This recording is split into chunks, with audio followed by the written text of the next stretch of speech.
I agree. It's actually quite important for us not to get in the habit of doing, well, the Hebrew says or the Greek says, and sort of set ourselves up as priests that mediate between the congregation and the Word of God. That having been said, I think that good understanding of the biblical languages can be appropriately hidden in helpful instruction to the congregation, so that when I start to understand language patterns and usages in the Old Testament and the New Testament, I can actually bless my congregation by showing them connections between verses and passages that I would not have recognized otherwise. For instance, when you get to Matthew and you're trying to figure out what it means when Matthew says that as the prophets said, he will be called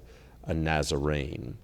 When you look at the branch prophecies in Jeremiah and even the parallels in Isaiah, and you see the Natsar usage, and you find out that unless you're going to count the reference in Samuel that Samson is going to be called a Nazarite, which I think is not what that passage in Matthew is talking about, then it's entirely possible that what Matthew is pointing to is the Jeremiah branch prophecies, where the Messiah may seem small and insignificant, like a sprout in the cut-down forests of Lebanon, yet he is going to grow, just like in Jesus' parable of the kingdom and the mustard seed and the tree that spreads and the birds of the air. That so also the Nazarene, the branch is going. He's going to look small and insignificant, but the Lord is going to build His kingdom from that branch, from that sprout. And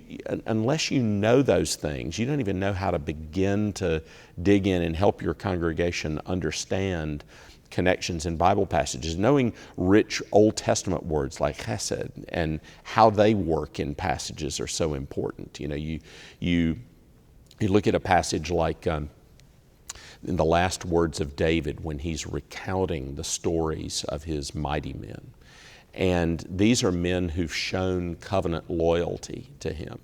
And you start reading through the list of the mighty men, and the last name in the list in the last words of David is Uriah the Hittite. And you start reflecting on the fact that, you mean Uriah was one of these men that staked his life out for David in covenant loyalty to him? And David didn't show him covenant loyalty. He took his wife and he killed him. And then you go to Psalm 51 and you say, what does a man pray when he's asking forgiveness to God? On what basis does he ask forgiveness? And what does it say when you get to Psalm 51? Forgive me, have mercy on me because of your chesed, because of your loving kindness, because of your covenant love and loyalty to me. It's fascinating once you understand the richness of the language to help your congregation appreciate that. You can help them do that without saying the Hebrew says or the Greek says. But if you know it as the pastor, you can lead them in their English Bibles to connections that they just wouldn't see. And of course, that's rich to us personally when we're studying the Bible. I think when we're preparing sermons, we're thinking of our own souls as well as the souls of our flock. And we ought to be moved in the course of that study. And so whether we're studying for sermons or whether we're doing our own daily devotionals in a language help like Daily Light on the Daily Path, something like that,